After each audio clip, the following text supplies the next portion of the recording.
नमस्कार साथियों। तो ये जगह निकली हुई है मुख्य चिकित्सा अधिकारी कार्यालय लखनऊ से। इसमें लैब टेक्नीशियन के 44 पद हैं और वेतनमान है 16,000, जिसमें मांगा गया है लैब टेक्नीशियन का डिप्लोमा और यूपी स्टेट मेडिकल फैकल्टी से रजिस्ट्रेशन। और ये दूसरा पद है कंप्यूटर ऑपरेटर का, जिसमें पदों की संख्या 22 है और सैलरी है 12,000। स्नातक एवं कंप्यूटर डिप्लोमा हिंदी टाइपिंग के 15 शब्द पर मिनट कम से कम। तो ये भर्ती है। और एक दूसरी भर्ती को और आप लोगों को ले चलता हूँ। तो साथियों, ये भर्ती है कार्यालय मुख्य चिकित्सा अधिकारी चित्रकूट से। इसमें क्या कहा गया है कि राष्ट्रीय स्वास्थ्य मिशन में राष्ट्रीय बाल स्वास्थ्य कार्यक्रम के अंतर्गत जनपद चित्रकूट हेतु वर्ष 2020-21 के लिए निम्नलिखित संविदा पदों पर भर्ती की जानी है। वांछित योग्यता रखने वाले भारत के नागरिकों से निम्नलिखित शर्तों एवं प्रतिबंधों के अधीन निर्धारित प्रारूप पर आवेदन पत्र आमंत्रित किए जाते हैं। संविदा का पदनाम क्या है? आयुष चिकित्सक महिला, और इसके पदों की संख्या है 4। अनारक्षित वर्ग में 2 पद हैं, अन्य पिछड़ा वर्ग में कोई नहीं, अनुसूचित जाति में 1 और आर्थिक रूप से कमजोर वर्ग के लिए 1। शैक्षिक अर्हता क्या मांगी गई है? BAMS हो, BUMS हो, BHMS हो डिग्री और यूपी स्टेट मेडिकल फैकल्टी से रजिस्टर्ड हो। यूपी मेडिकल काउंसिल से रजिस्ट्रेशन होना चाहिए और 32,000 रुपये प्रतिमाह मानदेय मिलेगा। दूसरा पद है आयुष चिकित्सक पुरुष का।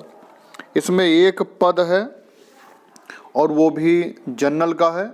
BAMS, BUMS, BHMS डिग्री और यूपी मेडिकल काउंसिल से रजिस्ट्रेशन होना चाहिए। 32,000 मानदेय है। तो ये 4 महिलाओं की निकली हुई हैं और 1 पुरुष आयुष चिकित्सक का है। फार्मासिस्ट एलोपैथिक का 1 पद है जो जनरल कैंडिडेट के लिए है। Certificate diploma in pharmacy by any recognised institute approved by pharmacy council of the state GOL and computer. तो किसी भी मान्यता प्राप्त संस्थान से आपके पास फार्मेसी का डिप्लोमा होना चाहिए, डिग्री होनी चाहिए और स्टेट मेडिकल फैकल्टी द्वारा आप रजिस्टर्ड हों और कंप्यूटर का भी आपको नॉलेज होना चाहिए। 13,500 रुपये इसमें वेतनमान है। चलते हैं नंबर 4 पर। ANM की भर्ती है जिसके 6 पद हैं। अनारक्षित वर्ग में 3 और अनुसूचित जाति में 2 और आर्थिक रूप से कमजोर वर्ग के लिए 1। 12,500 रुपये सैलरी रखी गई है और इसमें मांगा गया है certified diploma in midwifery by any recognised institute approved by midwife council of state और स्टेट मेडिकल फैकल्टी द्वारा इनका रजिस्ट्रेशन होना चाहिए। और आगे जो शर्तें हैं वो मैं बताता हूँ। दिनांक 1 जनवरी 2021 को अधिकतम 40 वर्ष होनी चाहिए। आवेदन पत्र मुख्य चिकित्सा अधिकारी चित्रकूट के कार्यालय में स्पीड पोस्ट पंजीकृत डाक से ही 15 मार्च 2021 को समय शाम 5 बजे तक स्वीकार किए जाएंगे। अन्य माध्यमों से विलंब से आवेदन पत्र स्वीकार नहीं किए जाएंगे। तीसरा है अभ्यर्थी शैक्षिक योग्यता का अंक पत्र एवं प्रमाण पत्र, जाति प्रमाण पत्र, निवास प्रमाण पत्र, आर्थिक रूप से कमजोर वर्ग का प्रमाण पत्र एवं मेडिकल काउंसिल में पंजीकृत प्रमाण पत्र आदि की स्वप्रमाणित छाया प्रति आवेदन पत्र के साथ संलग्न करें। लिफाफे के ऊपर आवेदित पद का नाम एवं आरक्षित श्रेणी स्पष्ट अंकित किया जाना आवश्यक है। नंबर 4 है संविदाकर्मी चिकित्सक अपने विनियमितीकरण अथवा स्थायीकरण का दावा नहीं कर सकेंगे। नंबर 5 पदवार मानदेय की धनराशि राज्य मुख्यालय से प्राप्त दिशा निर्देश के अनुसार देय होगी। पदों की संख्या घट बढ़ सकती है जिसमें आरक्षण नियमों का पूर्णतः पालन किया जाएगा। प्राप्त आवेदन पत्रों में अभ्यर्थियों की शैक्षिक योग्यता, अर्हता, अनुभव एवं साक्षात्कार में प्राप्त अंकों के मेरिट के आधार पर चयन किया जाएगा। साक्षात्कार की सूचना हेतु ईमेल आईडी तथा व्हाट्सएप नंबर व मोबाइल नंबर का विवरण आवेदन पत्र में अवश्य अंकित करें। और ये देखिए आवेदन पत्र का प्रारूप दिया हुआ है। इसमें आपको पासपोर्ट साइज की स्वप्रमाणित फोटो चिपकानी है।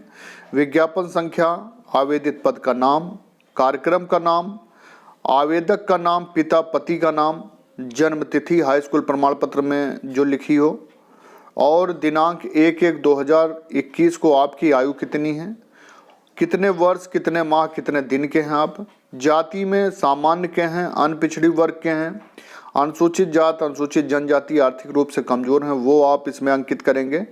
और प्रमाण पत्र भी आपको संलग्न करना है। अविवाहित हैं या विवाहित हैं, अस्थायी पता आपको लगाना है और निवास प्रमाण पत्र संलग्न करना है। पत्र व्यवहार का पता आपका क्या है पूरा स्पष्ट लिखना है। ईमेल आईडी भी देनी है आपको और व्हाट्सएप नंबर और साथ में मोबाइल नंबर। अर्हता शैक्षिक योग्यता प्रमाण पत्र जो आपके पास है, जो आपने कर रखा है, उसमें क्रम संख्या अनुसार लिखना है। शैक्षिक अर्हता आपके पास क्या है, किस बोर्ड अथवा संस्थान से आपने उत्तीर्ण किया है, प्राप्तांक कितने थे पूर्णांक में और प्रतिशत क्या रहा, और साथ में घोषणा पत्र है कि मैं एदत्त द्वारा घोषणा करता करती हूँ इस आवेदन पत्र में अंकित सभी तथ्य सही और इसमें कोई भी कथन असत्य पाया जाता है तो मेरे अभ्यर्थन निरस्त कर दिया जाए तथा तैनाती होने की स्थिति में संविदा समाप्त कर दी जाए, जिसके लिए मैं स्वयं उत्तरदायी हूँगा। मेरे द्वारा कोई भी दावा प्रस्तुत नहीं किया जाएगा। आवेदक के हस्ताक्षर, आवेदक का नाम, आवेदक का मोबाइल नंबर, दिनांक और स्थान इसमें अंकित करके और भेज देना है। और ऐसी ही खबरों के लिए आप बने रहें हमारे चैनल पर, और जिन्होंने अभी तक हमारा चैनल सब्सक्राइब नहीं किया है तो सब्सक्राइब कर लें, बेल आइकन दबा लें। और साथ में हमारे चैनल पर आपको 2 तरह के बटन हैं, आप सब्सक्राइब कर सकते हैं फ्री में, और कुछ खबरें हम देते रहते हैं अपने ज्वाइन बटन वालों के लिए। तो आप अगर चाहते हैं कि आपको बराबर भर्ती की जानकारी मिलती रहे और साथ में उसको उत्तीर्ण करने के टिप्स मिलते रहें, और बहुत सी ऐसी जानकारियां हैं जो आपको हो सकता है दूसरे चैनलों पर ना मिलें, क्योंकि तो उसके लिए आप हमारा ज्वाइन बटन दबाइए। और आपसे निवेदन है कि हमारे संगठन के सदस्य बनिए, जिससे आपको बहुत सी जानकारियां ऐसी मिलेंगी जो आपको दुर्लभ जानकारियां हैं और बहुत सहयोग आपको मिलेगा। बहुत बहुत धन्यवाद है आपको।